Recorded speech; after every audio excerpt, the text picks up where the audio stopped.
Hello दोस्तों, आज है 13 अगस्त 2025 दिन बुधवार का। हिंदी तिथि भाद्रपद कृष्ण पक्ष चतुर्थी और पंचमी 7 मई है। और आइए बात करते हैं आज के मुख्य समाचार, बड़ी खबरें, देश और दुनिया का ताजा अपडेट लेकर हाजिर हो गए हैं। आज का ये वीडियो भी बहुत ही ज्यादा स्पेशल होने वाला है। काम की बड़ी और महत्वपूर्ण खबरें जानेंगे। देश के अलग अलग राज्यों की ओर से, सरकारों की ओर से जो बड़े ऐलान किए गए हैं उसके बारे में जानकारियां लेंगे। सबसे पहले तो आपको बताएं कि आप लोगों के लिए दो बड़ी खुशखबरी आने वाली है। सबसे बड़ा अपडेट आपको कल वाले वीडियो में देखने को मिलेगा। खबरों को आप और अधिक अच्छे तरीके से देख पाएंगे। जो यूजर इंटरफेस है, आप जिस तरह से खबरें देखते हैं उसमें बिल्कुल आपको बदलाव देखने को मिलेगा। खबरों को आप और अच्छे तरीके से देख पाएंगे, जान पाएंगे। और दूसरा बड़ा अपडेट आने वाला है, एक वेबसाइट हम लॉन्च कर रहे हैं www.rajasthan-guru.com नाम से वेबसाइट, जहां पर भी आपको लेटेस्ट खबरों का अपडेट तो मिलेगा ही। इसके अलावा राजस्थान वासियों के लिए बड़ा तोहफा होने वाला है, जहां पर 5 विद्यार्थी एक साथ बैठकर परीक्षा दे पाएंगे। कॉम्पिटिटिव एग्जाम की तैयारी करने वाले बच्चों के लिए बहुत ही अच्छी वेबसाइट है, जिसे हम 1-2 दिन में लॉन्च करने वाले हैं। फिलहाल चलते हैं खबरों की ओर। पहली बड़ी खबर अपडेट में आप देखिए, हरियाणा से ये बड़ी खबर आ रही है। जींद में एक बेटी होने पर 21 गांवों को भोजन कराया गया। 8000 लोग इसमें पहुंचे। शादी के 19 साल बाद बेटी पैदा हुई, यानी हरियाणा के जींद में शादी के 19 साल बाद एक दंपति के घर बेटी का जन्म हुआ। और संतान के लिए 19 साल से तरस रहे दंपति ने उम्मीद छोड़कर भाई का बेटा तक गोद लिया था। मगर 19 साल 1 महीने के बाद बिना किसी दवा लिए दंपति को संतान प्राप्ति का सुख मिला। और बेटी के जन्म पर दंपति ने गांव ही नहीं, आसपास के 21 गांवों को चूल्हा न्योता देते हुए भव्य जश्न मनाया। बेटी की खुशियों में हम भी शामिल होते हैं। एक लाइक तो यहाँ पर दोस्तों जरूर बनता है। फिलहाल बढ़ते हैं आगे बड़ी खबर की ओर। देखिए आप, ट्रेन के इंजन में युवक घुस गया और बोला कि आज तो मैं चलाऊंगा। ग्वालियर से ये खबर आ रही है। ग्वालियर से केलारस जाने वाली एक मेमू ट्रेन में उस समय हड़कंप मच गया, जब एक व्यक्ति ट्रेन के इंजन में लोको पायलट की सीट पर जा बैठा और वो बोलने लगा कि आज ट्रेन मैं चलाऊंगा। सहायक लोको पायलट ने उसे उतरने को कहा तो वो हंगामा करने लगा, ट्रेन चलाने की जिद पर अड़ गया। और इसके बाद 3 से 4 सहायक लोको पायलट इंजन में पहुंचे और उसे काफी मुश्किल से बाहर निकाला। ये घटना सोमवार शाम की है, लेकिन इसका वीडियो मंगलवार को सामने आया। चलिए आगे बढ़ते हैं। बड़ी खबर देखिए आप, वोटर वेरिफिकेशन। राहुल गांधी ने कहा कि पिक्चर अभी बाकी है। एक नहीं, कई सीटों की वोटर लिस्ट में गड़बड़ी, और ये नेशनल लेवल पर किया जा रहा है। कांग्रेस सांसद राहुल गांधी ने मंगलवार को कहा कि केवल एक सीट नहीं बल्कि बहुत सी सीटें हैं जहां पर वोटर लिस्ट में गड़बड़ी की जा रही है, और ये नेशनल लेवल पर सिस्टमेटिकली किया जा रहा है। राहुल गांधी ने कहा कि चुनाव आयोग ये जानता है और हम भी जानते हैं। पहले कोई सबूत नहीं था, लेकिन अब हमारे पास सबूत है। हम संविधान की रक्षा कर रहे हैं। एक व्यक्ति एक वोट संविधान की नींव है और इसी का कर्तव्य है कि वो एक व्यक्ति एक वोट को लागू करे, लेकिन उसने ऐसा नहीं किया और हम ऐसा करते रहे और करते रहेंगे। चलिए इसके अलावा और बड़ी खबर में आप देखिए, संसद के दोनों सदनों में बिहार एसआईआर पर चर्चा की मांग को लेकर मंगलवार को भी विपक्ष ने हंगामा किया और इसके चलते लोकसभा और राज्यसभा की जो कार्रवाई है वो स्थगित करनी पड़ी। विपक्षी सांसदों ने कागज फाड़कर स्पीकर की कुर्सी की ओर फेंके। राहुल गांधी 17 अगस्त से वोट अधिकार यात्रा करेंगे। दरभंगा में कांग्रेस की बैठक हुई। साथ ही देखिए, राहुल गांधी ने एक मैसेज में कहा कि कांग्रेस और विपक्षी दलों के इंडिया गठबंधन ने महाराष्ट्र समेत अन्य राज्यों को लेकर पहले भी चिंताएं जताई है। अब हमारे पास सबूत है। हम इस वोट चोरी के खिलाफ पूरी ताकत से लड़ेंगे। हमारे लोकतंत्र की रक्षा के लिए हमारे साथ जुड़े। राहुल गांधी ने कहा कि पोर्टल शुरू किए जाने के बाद से 15 लाख से अधिक समर्थन प्रमाण पत्र डाउनलोड किए गए। 10 लाख से अधिक मिस कॉल प्राप्त हुई है। दरअसल राहुल गांधी ने चुनाव में धांधली संबंधी आरोपों को लेकर निर्वाचन आयोग के खिलाफ अपना अभियान तेज करते हुए कांग्रेस ने लोगों के लिए एक वेब पोर्टल शुरू किया है। चलिए बड़ी खबर देखिए, कांग्रेस सांसद राहुल गांधी की ओर से महाराष्ट्र चुनाव को लेकर लगाए गए आरोपों पर उप मुख्यमंत्री अजित पवार ने पलटवार किया है। उन्होंने बारामती का उदाहरण देते हुए कहा कि लोकसभा चुनाव में उनकी पार्टी के उम्मीदवार को 48,000 वोट कम मिले थे, जबकि वे स्वयं बारामती का प्रतिनिधित्व करते हैं और इसके 5 महीने बाद उसी क्षेत्र के मतदाताओं ने उन्हें विधानसभा चुनाव में 1 लाख से अधिक वोटों के अंतर से जिताया है। पवार ने कहा कि तो क्या मैंने कुछ गड़बड़ी की,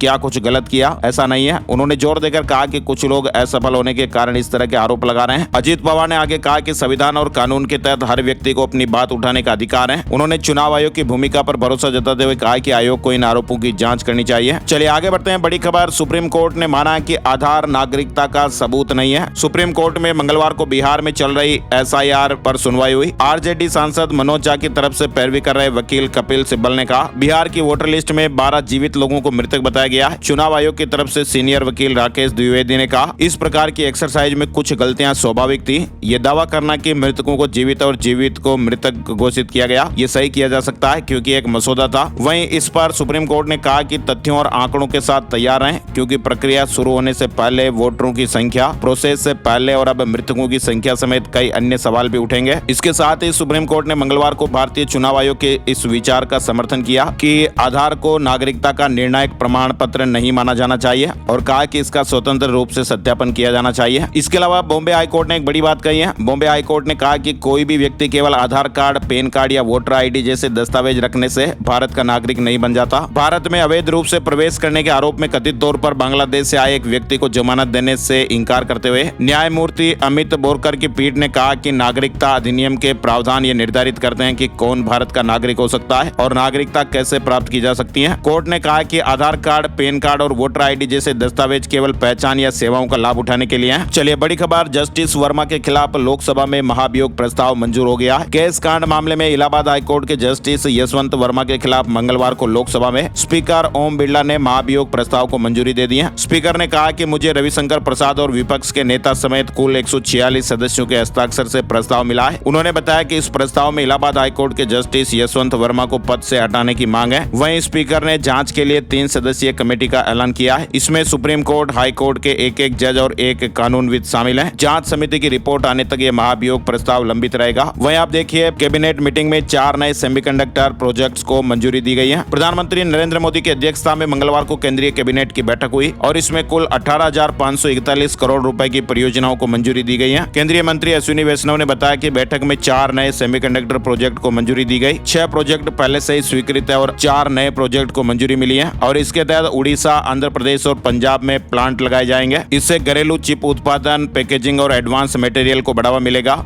लोगों को नौकरियां भी मिलेगी। मोहाली में हाईटेक पार्क बनेगा। एआई तकनीक को बढ़त मिलेगी। चलिए अगली बड़ी खबर देखिए। प्रियंका गांधी ने कहा कि गाजा में नरसंहार पर भारत सरकार खामोश। इजराइल ने 60,000 लोगों को मारा। इजरायली राजदूत ने कहा कि इसमें हमास की गलती है। कांग्रेस नेता प्रियंका गांधी वाड्रा ने मंगलवार को गाजा में हुई हत्याओं की कड़ी निंदा की है और इजराइल पर नरसंहार करने का आरोप लगाया है। उन्होंने कहा कि इजराइल ने गाजा में 60,000 से ज्यादा लोगों की जानें ले ली है, जिनमें से 18,430 तो बच्चे भी शामिल हैं। भारत में इजराइल के राजदूत रूबेन अजार ने प्रियंका गांधी के सवालों के जवाब में कहा कि यह गलत बयान है। वहां पर आम लोगों के मौत की वजह हमास है। चलिए बड़ी खबर, डोनाल्ड ट्रंप ने कहा कि भारत पर टैरिफ रूस के लिए झटका है। इस हफ्ते पुतिन से मिलेंगे। कहा कि डील होगी या नहीं 2 मिनट में पता चल जाएगा। अमेरिका ने रूस से तेल खरीदने पर भारत पर लगाए गए एक्स्ट्रा 25% टैरिफ को मॉस्को के लिए झटका बताया है। इधर आप देखिए, डोनाल्ड ट्रंप और पुतिन की मीटिंग से ठीक पहले रूस दहल गया। यूक्रेन ने शाहेद ड्रोन का ठिकाना उड़ा दिया। 4 दिन में यह दूसरा हमला रहा। यूक्रेन का दावा कि उसने रूस में उस इमारत को निशाना बनाया जहां शाहेद ड्रोन रखे गए थे। आगामी 15 अगस्त को रूस के राष्ट्रपति व्लादिमीर पुतिन और अमेरिकी प्रेसिडेंट डोनाल्ड ट्रंप के बीच यूक्रेन शांति वार्ता होनी है। लेकिन आपको बताएं, इस मीटिंग से पहले ही जहां रूसी सेना ने पूर्वी यूक्रेन में घुसपैठ बढ़ाई है और अहम शहरों पर कब्जा करने की कोशिशें तेज कर दी है और इधर यूक्रेन ने भी रूस को दहलाना जारी रखा है। इधर एक खबर आ रही है, गाजा संकट पर 26 देशों का समूह इजराइल के खिलाफ एकजुट हो गया है। गाजा में मानवीय संकट अकल्पनीय स्तर पर पहुंच चुका है। ये कहते हुए 26 देशों ने इजराइल से तुरंत और बिना रोक टोक मानवीय सहायता देने की मांग की है। हालांकि जर्मनी और हंगरी ने इस अपील से दूरी बनाई है। चलिए बड़ी खबर देखिए, बिहार की 50 विधानसभा सीटों पर राहुल गांधी की यात्रा 23 जिलों को कवर करेंगे।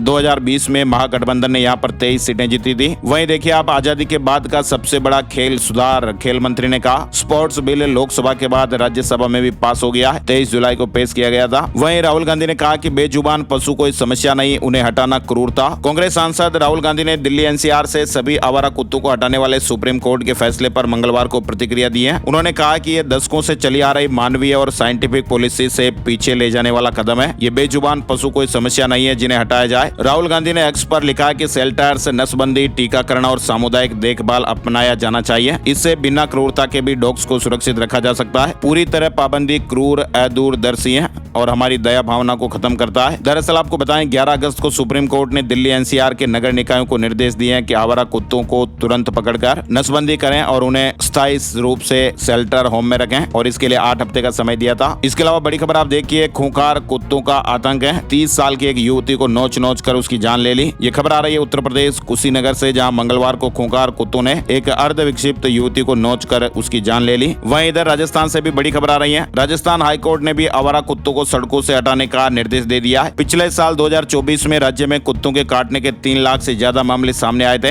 वहीं इस साल भी कुत्तों और अन्य आवारा जानवरों द्वारा हमले की घटनाएं लगातार सामने आ रही हैं और ऐसे में बढ़ते खतरे को देखते हुए कोर्ट ने राज्य की एजेंसियों को निर्देश दिए हैं और कहा कि सड़कों, गलियों और सार्वजनिक स्थलों से इन जानवरों को हटाने के लिए कदम उठाएं। इसके अलावा कोर्ट ने जनता से अपील की है कि अगर वो भावनाओं, धार्मिक मान्यताओं या फिर जानवरों के प्रति अगर प्रेम के कारण उन्हें खाना खिलाना या उनकी देखभाल करना चाहते हैं तो वे ऐसा नगर पालिकाओं या निजी संगठनों द्वारा बनाए गए डॉग शेल्टर और गौशालाओं में करें। वहीं आप देखिए, गाय को राष्ट्रीय पशु घोषित करने की कोई प्लानिंग नहीं है। केंद्र का संसद में जवाब, कहा कि पशुओं के संरक्षण पर राज्यों को कानून बनाने का विशेष अधिकार है। बड़ी खबर आ रही है, 2 दिन आम जनता के लिए खुलेगी दिल्ली विधानसभा, बिना रजिस्ट्रेशन जा सकेंगे लोग। दिल्ली सरकार की तरफ से मंगलवार को जारी एक आधिकारिक बयान के अनुसार स्वतंत्रता दिवस के अवसर पर 14 और 15 अगस्त को दिल्ली विधानसभा परिसर आम जनता के लिए भी खुला रहेगा। वहीं आप देखिए, सुप्रीम कोर्ट ने कहा कि दिल्ली एनसीआर में पुराने वाहनों पर रोक नहीं है। 10 साल पुराने डीजल और 15 साल पुराने पेट्रोल वाहनों पर कार्रवाई नहीं करने के आदेश दिए गए हैं। और इसको लेकर आप देखिए, दिल्ली की सीएम ने भी बड़ा ऐलान कर दिया है। ओवर एज वाहनों पर फिलहाल कोई कार्रवाई नहीं होगी। वहीं दिल्ली के हर जिले में गौशालाएं बनेगी, जमीन चिन्हित करने के आदेश दिए गए हैं। बड़ी खबर आ रही है कि IIT रुड़की की वेबसाइट हैक हो गई, हजारों छात्रों का डेटा लीक हो गया। देश का जाना माना संस्थान IIT रुड़की की वेबसाइट को साइबर अपराधियों ने अपना निशाना बनाया और यहाँ पर पढ़ने वाले हजारों विद्यार्थियों का डेटा एक प्राइवेट वेबसाइट पर सार्वजनिक हो गया। हालांकि छात्रों का डेटा सुरक्षित कर लिया गया है। विशेषज्ञों का कहना है कि यह मामला बेहद ही संवेदनशील है और इसकी हाई लेवल जांच भी होनी चाहिए। बड़ी खबर आ रही है, पीएम मोदी और उज्बेकिस्तान के राष्ट्रपति के बीच फोन पर बातचीत हुई है। द्विपक्षीय संबंधों पर जोर दिया गया। पीएम मोदी और उज्बेकिस्तान के राष्ट्रपति शौकत मिरजियोयेव के बीच मंगलवार को फोन पर बातचीत हुई है और भारत के इस आगामी स्वतंत्रता दिवस के अवसर पर पीएम मोदी और भारत की जनता को हार्दिक शुभकामनाएं भी दी। कई क्षेत्रों में द्विपक्षीय सहयोग की प्रगति की समीक्षा भी हुई। चलिए बड़ी खबर, थाईलैंड की ट्रिप अब और भी आसान होने वाली है। भारतीय विमानन कंपनी अकाशा एयर ने मुंबई से सीधे ही थाईलैंड के फुकेट तक फ्लाइट शुरू करने जा रही है। अकाशा एयर ने 20 सितंबर 2025 से रोजाना डायरेक्ट फ्लाइट शुरू करने का ऐलान किया है। यानी दोस्तों, अब थाईलैंड में घूमना और भी आसान हो जाएगा। अकाशा एयर ने 20 सितंबर 2025 से मुंबई से फुकेत के लिए रोजाना डायरेक्ट फ्लाइट शुरू करने का ऐलान किया है। यह एयरलाइन का साउथ ईस्ट एशिया में पहला कदम है और इसका 6ठा इंटरनेशनल डेस्टिनेशन है। आपको बताएं, थाईलैंड भारतीयों के लिए एक फेवरेट टूरिस्ट स्पॉट में है और यहाँ पर हर साल लाखों की संख्या में भारतीय पर्यटक जाते हैं। ऑनलाइन नहीं मिलेगा जगन्नाथ मंदिर का प्रसाद। उड़ीसा के कानून मंत्री ने पूरी जगन्नाथ मंदिर के महाप्रसाद की ऑनलाइन बिक्री के प्रस्ताव को नामंजूर कर दिया है। सरकार और श्री जगन्नाथ मंदिर प्रशासन ने महाप्रसाद की पवित्रता और शुद्धता बनाए रखने के लिए ये फैसला लिया है। कानून मंत्री ने कहा कि हालांकि ऑनलाइन बिक्री पर कोई कानूनी रोक नहीं है, लेकिन सरकार इस तरह की पहल का समर्थन नहीं करती है। चलिए आगे बढ़ते हैं। बड़ी खबर आप देखिए, दिल्ली में नवनिर्मित केंद्रीय सचिवालय भवनों में प्रवेश करने के लिए स्मार्ट कार्ड और आगंतुक पास का इस्तेमाल किया जाएगा। इन कार्ड को प्राप्त करने के इच्छुक आवेदकों की पहचान आधार कार्ड से की जाएगी। बड़ी खबर में आप देखिए, 15 से 17 अगस्त तक 3 दिन की लगातार छुट्टी होने की वजह से मथुरा में भी श्री कृष्ण जन्माष्टमी को लेकर पुलिस प्रशासन की तैयारियां जोरों पर चल रही है। यातायात से लेकर भीड़ प्रबंधन तक हर इंतजाम पुख्ता होंगे। जन्माष्टमी के दिन 16 अगस्त को 55 से 60 लाख श्रद्धालुओं के आने की संभावना जताई गई है। दरअसल 3 दिन की लगातार छुट्टी होने की वजह से भी इस बार भक्तों के अधिक आने के आसार हैं। चलिए बड़ी खबर, डिजिटल जनगणना में घर बैठे ही आप खुद फॉर्म भर सकेंगे। कर्मचारियों के 15 महीने तबादले नहीं होंगे। 2027 तक नया गाँव, शहर, तहसील भी नहीं बना सकेंगे। राजस्थान से जुड़ा बड़ा अपडेट आ रहा है। जनगणना के लिए राजस्थान में भी तैयारियां शुरू हो गई हैं और पहली बार डिजिटल जनगणना होने जा रही है। इस बार लोग खुद ही जनगणना कर सकेंगे और इसके लिए self census web portal launch किया जाएगा। पाकिस्तानी आर्मी चीफ की धमकी, जामनगर रिफाइनरी को उड़ा देंगे। अमेरिका में कहा था कि हम डूबे तो आधी दुनिया को ले डूबेंगे। दरअसल आपको बताएं, पाकिस्तान के फील्ड मार्शल असीम मुनीर ने गुजरात में रिलायंस इंडस्ट्रीज के जामनगर रिफाइनरी को निशाना बनाने की धमकी दी है। ये दुनिया का सबसे बड़ा सिंगल साइट रिफाइनिंग कॉम्प्लेक्स है। टाइम्स ऑफ इंडिया की रिपोर्ट के मुताबिक 10 अगस्त को फ्लोरिडा के टेम्पा में डिनर के दौरान मुनीर ने एक सोशल मीडिया पोस्ट के बारे में बताया, जिसमें कुरान की आयत के साथ रिलायंस के चेयरमैन मुकेश अंबानी की तस्वीर थी। मुनीर ने कहा था कि अगर हमें लगता है कि हम डूब रहे हैं तो हम आधी दुनिया को अपने साथ ले जाएंगे। वहीं मुनीर ने दावा किया कि हाल ही के भारत पाकिस्तान संघर्ष के दौरान उन्होंने इस पोस्ट को जारी करने की मंजूरी दी थी, ताकि भारत को दिखाया जाए कि अगली बार हम क्या करेंगे और इसे हमले की चेतावनी के तौर पर देखा जा रहा है। बड़ी खबर देखिए, अमेरिका ने वीजा नियमों में बदलाव किया है। H-1B, L-1 और F-1 वीजा के लिए इंटरव्यू देना जरूरी होगा। अमेरिकी विदेश विभाग ने 2 सितंबर से वीजा की ड्रॉप बॉक्स सुविधा यानी इंटरव्यू वेवर प्रोग्राम को बंद कर दिया है और अब H-1B, L-1 और F-1 जैसे नॉन इमिग्रेंट वीजा के लिए ज्यादातर आवेदकों को अमेरिकी दूतावास या वाणिज्य दूतावास में पर्सनल इंटरव्यू देना होगा। बड़ी खबर देखिए आप, जैसलमेर में रक्षा अनुसंधान एवं विकास संगठन यानी DRDO के guest house manager Mahendra Prasad को मंगलवार को ऑफिशियल सीक्रेट एक्ट के तहत गिरफ्तार कर लिया गया। महेंद्र प्रसाद के पास से मिले 2 मोबाइल फोन की जांच में पाकिस्तानी हैंडलर को भारतीय सेना की खुफिया जानकारियां भेजने की पुष्टि हुई है। 4 अगस्त को सुरक्षा एजेंसियों ने इस महेंद्र प्रसाद को DRDO के गेस्ट हाउस से पकड़ा था। पाकिस्तान ने भारतीय डिप्लोमेट्स के घरों की गैस सप्लाई रोक दी। पाकिस्तान ने इस्लामाबाद में भारतीय डिप्लोमेट्स के घरों में गैस सप्लाई बंद कर दी है। इसके अलावा स्थानीय गैस सिलेंडर सप्लायर को भी निर्देश दिए गए कि वे भारतीय राजनयिकों को सिलेंडर न बेचें। इंडिया टुडे की रिपोर्ट के मुताबिक इस्लामाबाद ने मिनरल वाटर और न्यूज़पेपर की सप्लाई भी रोक दी है। पाकिस्तान ने यह फैसला भारत के ऑपरेशन सिंदूर के बाद बदले की कार्रवाई के तौर पर लिया है। बड़ी खबर में देखिए, रिटेल महंगाई 8 साल के निचले स्तर पर आई है। जुलाई में ये 1.55% रही। खाने पीने का सामान थोड़ा सस्ता होने से महंगाई घटी है। भारत चीन के बीच डायरेक्ट फ्लाइट अगले महीने से। रिपोर्ट में दावा किया जा रहा है कि भारत ने एयरलाइन कंपनियों से तैयारी करने को कहा है। कोरोना काल से बंद है, लेकिन अब अपडेट आ रहे हैं कि भारत और चीन अगले महीने की शुरुआत में ही सीधी फ्लाइट सर्विस शुरू कर सकते हैं। ब्लूमबर्ग की रिपोर्ट में यह दावा किया गया है और इसे दोनों देशों के रिश्तों में सुधार का संकेत भी माना जा रहा है। इधर रिपोर्ट में बताया गया कि भारत सरकार ने एयर इंडिया और इंडिगो जैसी एयरलाइनों से कहा कि वे चीन के लिए तुरंत उड़ानें शुरू करने के लिए तैयार हैं। वहीं आपको बताएं, राजस्थान के जयपुर से बड़ी खबर। जयपुर में कृत्रिम बरसात करने की जो पहली कोशिश है वो फेल हो गई है। कंपनी ने कहा कि बादल काफी ऊपर थे, 400 फीट ऊंचाई तक ही ड्रोन उड़ाने की अनुमति है। जयपुर के रामगढ़ बांध इलाके में मंगलवार को ड्रोन से कृत्रिम बारिश करवाने का पहला प्रयास फेल हो गया। काफी भीड़ भी वहां पर इकट्ठी हुई थी। जीपीएस सिस्टम ने काम करना बंद कर दिया। महाराष्ट्र से बड़ी खबर। महाराष्ट्र में 15,000 पुलिस कर्मचारियों की भर्ती होगी। फडणवीस कैबिनेट ने 4 अहम प्रस्तावों पर मुहर लगाई है। महाराष्ट्र में 15,000 पुलिस भर्ती का महत्वपूर्ण फैसला ले लिया गया है। कई महीनों से भर्ती का इंतजार कर रहे हजारों युवाओं को राहत मिलेगी। बड़ी खबर। संघ लोक सेवा आयोग यानी यूपीएससी अपनी स्थापना के 100 साल पूरे होने पर 1 साल तक चलने वाले विशेष कार्यक्रमों और पहलों का आयोजन करेगा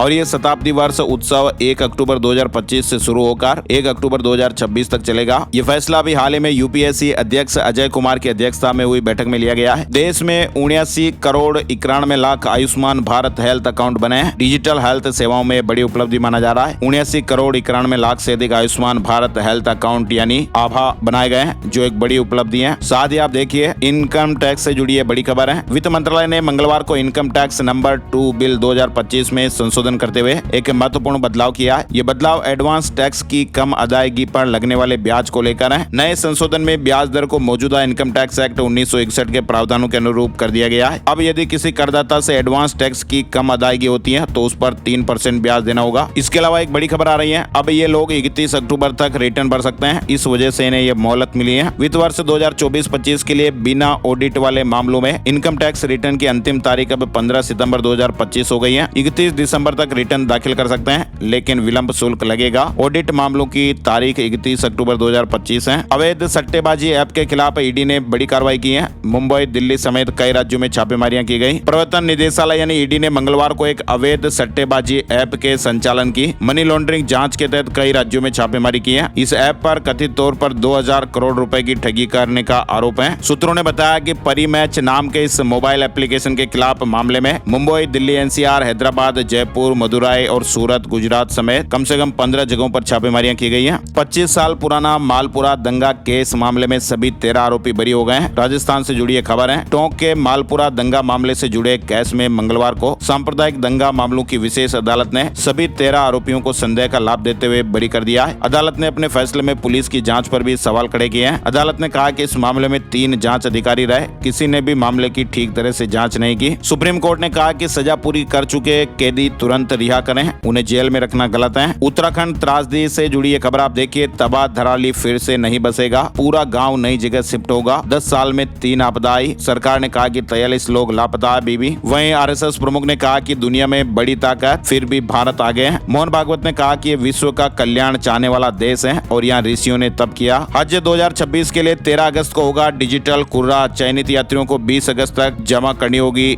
यात्रा राशि की पहली किस्त। मध्य प्रदेश हज कमेटी के अध्यक्ष रफत वारसी ने बताया कि हज 2026 के लिए चयन प्रक्रिया डिजिटल कुर्रा डिजिटल रैंडम सिलेक्शन के माध्यम से 13 अगस्त 2025 को सुबह 11:30 बजे आयोजित की जाएगी। ये कार्यक्रम हज कमेटी ऑफ इंडिया मुंबई में होगा और इसका सीधा प्रसारण हज कमेटी ऑफ इंडिया की वेबसाइट पर भी किया जाएगा। इस वर्ष मध्य प्रदेश से हज यात्रा के लिए 10,000 से अधिक लोगों ने आवेदन किया है। वहीं देखिए आप, इंदौर में त्योहारों और आयोजनों में डीजे पर प्रतिबंध। आगामी त्योहारों और आयोजनों के दौरान इंदौर में डीजे का उपयोग पूर्णतः प्रतिबंधित रहेगा। इसके साथ ही ध्वनि विस्तारक यंत्रों के लिए निर्धारित मानकों का उल्लंघन करने वालों पर भी सख्त कार्रवाई होगी। 2 से अधिक स्पीकर देने वाले संस्थानों के खिलाफ भी कार्रवाई की जाएगी। ये निर्णय मंगलवार को कलेक्टर कार्यालय में कलेक्टर आशीष सिंह की अध्यक्षता में संपन्न हुई जिला शांति समिति की बैठक में लिए गए। वहीं आप देखिए, इंदौर से बड़ी खबर आ रही है। अवैध कॉलोनी काटने वाले 16 लोगों पर एफआईआर के आदेश दिए गए। बीते सालों में 800 से ज्यादा प्लॉट काट कर बेचे। देपालपुर, महू, राव में सबसे ज्यादा गड़बड़ियां आ रही हैं। चलिए आगे बढ़ते हैं। बड़ी खबर आरक्षण से जुड़ी हुई है। मध्य प्रदेश में सरकारी भर्तियों में अन्य पिछड़ा वर्ग यानी ओबीसी के 13% पद होल्ड होने के मामले में मंगलवार को सुप्रीम कोर्ट ने एमपी सरकार को फटकार लगाई है। 23 सितंबर से अब रोजाना सुनवाई भी होगी। छत्तीसगढ़ के 46 निकाय इकाइयों की प्रॉपर्टी टैक्स ऑनलाइन जमा होगी। सीएम साय ने शुभारंभ कर दिया है। उत्तर प्रदेश से बड़ी खबर आप देखिए, यूपी में 4243 पदों पर सब इंस्पेक्टर भर्ती प्रक्रिया शुरू हो गई है। उत्तर प्रदेश पुलिस भर्ती एवं प्रोन्नति बोर्ड ने मंगलवार को नोटिफिकेशन जारी कर दिया। ऑनलाइन आवेदन भी शुरू हो गए हैं। आखिरी तारीख 11 सितंबर रहेगी। साथ ही ये भी अपडेट है, एसआई भर्ती एज लिमिट में 3 साल छूट देने की घोषणा भी की गई है और इसके चलते पुलिस भर्ती के लिए ओवर एज हो चुके लगभग 5 लाख युवाओं को भी राहत मिलेगी। लखनऊ में इंडिपेंडेंस डे पर फ्री में मूवी दिखाई जाएगी। पहले आओ पहले पाओ के आधार पर टिकट मिलेगा। एडवाइजरी जारी की गई है। स्वतंत्रता दिवस के अवसर पर लखनऊ के लोगों को फ्री में फिल्म दिखाई जाएगी। जिला प्रशासन ने शहर के सभी प्रमुख मल्टीप्लेक्स में देशभक्ति फिल्म स्काई फोर्स दिखाने की घोषणा की है। इधर बड़ी खबर आ रही है उत्तर प्रदेश हरदोई से। हरदोई में गंगा नदी का जल स्तर खतरे के निशान से 46 सेंटीमीटर ऊपर पहुंच गया। हरिद्वार और नरोरा से छोड़ा गया 3.94 लाख क्यूसेक पानी। रामगंगा में भी जल स्तर बढ़ा है। हरियाणा में कांग्रेस के जिला अध्यक्षों का ऐलान किया गया। हाईकमान की लिस्ट में 32 नाम है। कांग्रेस हाईकमान ने मंगलवार देर शाम हरियाणा में अपने जिला अध्यक्षों का ऐलान कर दिया है। हरियाणा स्वास्थ्य महानिदेशक पावर बढ़ गई है। हरियाणा स्वास्थ्य महानिदेशक की शक्तियों को बढ़ा दिया गया है। नोडल अधिकारियों का ट्रांसफर पोस्टिंग भी कर पाएंगे। इधर आप बड़ी खबर देखिए, हरियाणा में ज्वाइनिंग में देरी के बदले सैलरी मिलेगी। रिलीविंग डेट से नौकरी मानी जाएगी। 13,500 सरकारी कर्मचारियों को फायदा मिलेगा। यानी हरियाणा सरकार ने ग्रुप डी के नए कर्मचारियों को ये बड़ी राहत दी है। 2023 में भर्ती हुए और 24 दिसंबर 2024 को पोस्टिंग पाने वाले कर्मचारियों को अब नौकरी ज्वाइन करने में देरी की वजह से रुकी हुई सैलरी मिल जाएगी। सरकार ने कहा कि जिस दिन उन्हें पुराने ऑफिस से रिलीव किया गया था वहीं उनकी ज्वाइनिंग डेट मानी जाएगी। इससे उनकी नौकरी पर कोई बुरा असर नहीं पड़ेगा और रुकी हुई सैलरी एक साथ आएगी और इसको लेकर मानव संसाधन विभाग ने ऑर्डर भी जारी कर दिया है। पंजाब यूनिवर्सिटी हॉस्टल में 60 लाख का घोटाला पूर्व कर्मचारी ने निजी खाते में ट्रांसफर कर लिया। फिलहाल एफआईआर दर्ज हो गई है और जांच के लिए जज इंक्वायरी ऑफिसर नियुक्त किए गए। हिमाचल प्रदेश मंडी से बड़ी खबर, मंडी में विदेशी ई कॉमर्स प्लेटफॉर्मों के खिलाफ व्यापारियों ने प्रदर्शन किया। 12 व्यापार मंडलों ने एकजुटता दिखाई है और कहा कि खतरे में छोटे दुकानदारों का अस्तित्व है। विदेशी ऑनलाइन कंपनियों के खिलाफ विरोध प्रदर्शन देखा गया। साथ ही बड़ी खबर आप देखिए, नए टैरिफ की वजह से शिपमेंट रुक गए हैं क्योंकि अमेरिकी खरीदार ऑर्डर से पीछे हट रहे हैं। कानपुर के चमड़ा कारोबारियों ने बताया कि मई में जब टैरिफ 10% था तब हमने आधा खर्च उठाकर ऑर्डर बचाए, लेकिन अब इतना भारी शुल्क कोई नहीं झेल सकता। हमारे 5 कंटेनर तैयार हैं, लेकिन अब क्या करें समझ नहीं आ रहा। कानपुर की चमड़ा इंडस्ट्री पर भी संकट आप देख सकते हैं। अमेरिका के टैरिफ बढ़ाने से 2000 करोड़ का निर्यात रुक गया। बिहार में 17 लाख लोग बाढ़ से प्रभावित बताए जा रहे हैं। सबसे ज्यादा प्रभावित जिलों में भागलपुर है। पटना गोपालगंज में तेज बारिश, पूरे प्रदेश में अलर्ट है। 12 जिलों में बाढ़ की वजह से 17 लाख लोग प्रभावित हो गए हैं। वहीं राजस्थान में 14 अगस्त से मानसून फिर से एक्टिव होगा। उदयपुर कोटा संभाग में भारी बारिश की संभावनाएं रहेगी। राजस्थान वासियों के लिए भी बारिश को लेकर बड़ी खबर आ रही है। राजस्थान में मानसून के फिर से एक्टिव होने की संभावना है। मौसम विशेषज्ञों के अनुसार 14 और 15 अगस्त से नया वेदर सिस्टम एक्टिव होगा और इसके प्रभाव से कोटा उदयपुर संभाग के जिलों में हल्की से मध्यम और कहीं कहीं भारी बरसात भी हो सकती है। 13 अगस्त को राजस्थान प्रदेश के अधिकतर हिस्सों में मौसम साफ रहेगा। साथ ही आपको बताएं, इंदौर में रिमझिम बारिश का दौर भी शुरू हुआ है और आज से एक नया सिस्टम एक्टिव हो जाएगा। इंदौर के आसपास कई इलाकों में हल्की बारिश होने के आसार हैं। मौसम वैज्ञानिकों ने कहा कि बुधवार से एक नया सिस्टम एक्टिव होगा। छत्तीसगढ़ से जुड़ी खबर में आपको बताएं, दंतेवाड़ा बीजापुर समेत 6 जिलों में भारी बारिश का अलर्ट। छत्तीसगढ़ में 15 अगस्त तक लगभग बस्तर संभाग के कुछ हिस्सों में भारी बारिश हो सकती है। इसके अलावा कई जिलों में गरज चमक के साथ बारिश और बिजली गिरने के भी आसार हैं। झारखंड में राज्य में 66% बरसात। पश्चिमी सिंहभूम में 91% ज्यादा बारिश हुई है। अगले 5 दिन बारिश और आकाशीय बिजली का अलर्ट रहेगा। हिमाचल मानसून अपडेट में आपको बताएं, मणिमहेश जाने वाले श्रद्धालु फंस गए। शिमला में 4 गाड़ियां मलबे में दब गई। हिमाचल प्रदेश में भी मौसम का कहर जारी है। 10 जिलों में भारी बारिश की चेतावनी दी गई है। यूपी से जुड़ी खबर भी आ रही है। प्रदेश के 44 जिलों में बुधवार को भारी बरसात का अलर्ट जारी किया गया है। उत्तर प्रदेश में भी भारी बरसात का दौर जारी है। मंगलवार को अपेक्षाकृत कम जिलों में बारिश हुई, लेकिन अब आने वाले दिनों में भारी बारिश का अनुमान जारी किया गया है। बंगाल की खाड़ी में बने कम दबाव क्षेत्र और अरब सागर से आ रही नमी की वजह से मानसून में अब मजबूती देखने को मिलेगी। मौसम विभाग की ओर से बुधवार को यूपी के पूर्वांचल और तराई के 15 जिलों में भारी बारिश का ऑरेंज अलर्ट जारी किया गया है। वहीं 29 अन्य जिलों में भारी बारिश का येलो अलर्ट है। आगे बढ़ते हैं, बड़ी खबर शेयर मार्केट से जुड़ी हुई है। बाजार में करीब 850 अंकों का उतार चढ़ाव देखने को मिला है। सेंसेक्स 368 अंक गिरकर 80,236 के स्तर पर बंद हुआ। निफ्टी में 98 अंकों की गिरावट रही और ये 24,487 के स्तर पर बंद हुआ है। वीवो V60 स्मार्टफोन भारत में लॉन्च हो गया है। शुरुआती कीमत 36,999 रुपए। राजस्थान पटवारी भर्ती परीक्षा के एडमिशन कार्ड आज जारी हो जाएंगे। ये परीक्षा 17 अगस्त को 2 शिफ्ट में आयोजित होने वाली है। विधानसभा का मानसून सत्र 1 सितंबर से शुरू होगा। कोचिंग रेगुलेशन और धर्मांतरण विरोधी बिल पारित हो हो सकते हैं। बीकानेर विश्वविद्यालय में एग्जाम फॉर्म की डेट तय हो गई है। बात कर लेते हैं सोने चांदी के दाम। जी हाँ, सोने और चांदी के दामों में गिरावट देखने को मिली है। 24 कैरेट सोने के भाव 287 रुपए गिरकर 99,670 रुपए प्रति 10 ग्राम पर है। चांदी की कीमतें 188 रुपए कम होकर 1,13,313 रुपए प्रति किलो पर रही। और अब चलते चलते एक नजर डालते हैं आज का राशिफल। यानी आज 13 अगस्त बुधवार के ग्रह नक्षत्र धृति नाम के शुभ योग बना रहे हैं, जिससे आज मेष और मिथुन राशि के लोगों को काम के नए मौके मिल सकते हैं। तुला राशि के लोगों को मार्केटिंग से फायदा मिलेगा। मीन राशि वालों के लिए भी आज फायदेमंद दिन रहने वाला है। वृश्चिक राशि के लोगों को अपने रिश्तों पर ध्यान देना होगा। वृष और कुंभ राशि के लोग जल्दबाजी में कोई भी फैसला ना लें। इनके अलावा बाकी राशियों के लिए सामान्य दिन रहने वाला है। तो ये थे दोस्तों आज के मुख्य समाचार, बड़ी खबरें, हेडलाइंस और सुर्खियां, अपडेट। ये वीडियो आपको कैसा लगा कमेंट करके जरूर बताइएगा और अपने यार दोस्तों के साथ भी शेयर कीजिएगा। एक और नई जानकारी और अपडेट वीडियो में फिर मिलते हैं। तब तक के लिए जय हिंद, जय भारत, वंदे मातरम।